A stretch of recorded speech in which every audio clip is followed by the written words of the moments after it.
সারা পৃথিবীতে athletics sporting ইভেন্টে অলিম্পিকের পরে সেকেন্ড পজিশনে যে অ্যাথলেটিক্স স্পোর্টিং ইভেন্টটি সেটি হচ্ছে কমনওয়েলথ গেম। এবছর 2026-এ এই কমনওয়েলথ গেম হোস্ট করে যে দেশটি সেটি হচ্ছে স্কটল্যান্ড। স্কটল্যান্ডের গ্লাসগো শহরে এবছর 2026-এ কমনওয়েলথ গেম অনুষ্ঠিত হয়ে গেল। এই গেমটি স্টার্ট হয়েছিল 23 জুলাই এবং শেষ হয় 2 আগস্ট 2026-এ। সারা পৃথিবী থেকে 74 কান্ট্রি এতে পার্টিসিপেট করে এবং টোটাল 11 স্পোর্টস এতে প্রদর্শিত হয়। মেডেল তালিকায় ভারতের স্থান ছিল 4th। Bharat total 13 gold medal, 17 silver medal এবং 9 ব্রোঞ্জ মেডেল মিলিয়ে টোটাল 39 মেডেল অর্জন করে।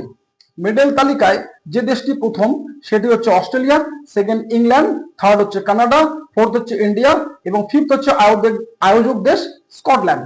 অ্যাডিশনাল ইনফরমেশন জানিয়ে রাখি, এই যে কমনওয়েলথ গেম এটি প্রত্যেক বছর 4 বছর অন্তর অন্তর আয়োজন করা হয়। এর আগে এটি আয়োজিত হয়েছিল 2022-তে।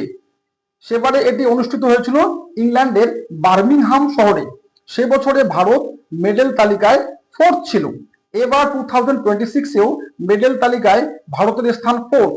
এর পরের বার এটি অনুষ্ঠিত হবে 2030-তে। 2030-তে এটি যে দেশ আয়োজন করবে সেটি হচ্ছে আমাদের প্রিয় মাতৃভূমি ভারত। ভারতের গুজরাটের আহমেদাবাদে এটি 2030-তে অনুষ্ঠিত হবে। আমরা আশা রাখি সে বছর 2030-তে ভারত বেশ ভালো পারফরমেন্স করবে। আরেকটি অ্যাডিশনাল ইনফরমেশন, এর আগে ভারত এই কমনওয়েলথ গেমসের আয়োজন করেছিল 2010 সালে। সেবারে ভারতের স্থান ছিল 2nd। Exam point of view থেকে যে কোশ্চেনগুলি এক্সামে আসতে পারে সেটি হচ্ছে যে 2026 সালে কমনওয়েলথ গেম কোথায় আয়োজিত হয়েছিল, মেডেল তালিকায় ভারতের স্থান কত ছিল, 2026-এ যে কমনওয়েলথ গেম অনুষ্ঠিত হয়েছিল সেখানে ফার্স্ট কোন দেশটি হয়েছিল, সেকেন্ডেই বা কোন দেশ ছিল, থার্ডেই বা কোন দেশ ছিল। বা এই কোশ্চেনটিও এক্সাম পয়েন্ট অফ ভিউ থেকে খুবই ইম্পর্টেন্ট যে কমনওয়েলথ গেম প্রত্যেক ক বছর অন্তর অন্তর আয়োজন করা হয়।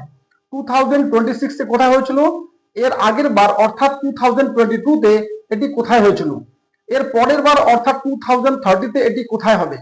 তো এরকমই বিভিন্ন ইনফরমেটিভ এবং ইন্টারেস্টিং কারেন্ট অ্যাফেয়ার্স সম্পর্কে জানতে হলে চ্যানেলটিকে সাবস্ক্রাইব করে দেবেন, বেল আইকনটিকে প্রেস করে দেবেন, বন্ধুদের মাঝে ভিডিওটি শেয়ার করে দেবেন এবং ভিডিওটিকে অবশ্যই একটা লাইক করে দেবেন। দেখা হচ্ছে পরের কোনো ভিডিওতে। Till then keep reading.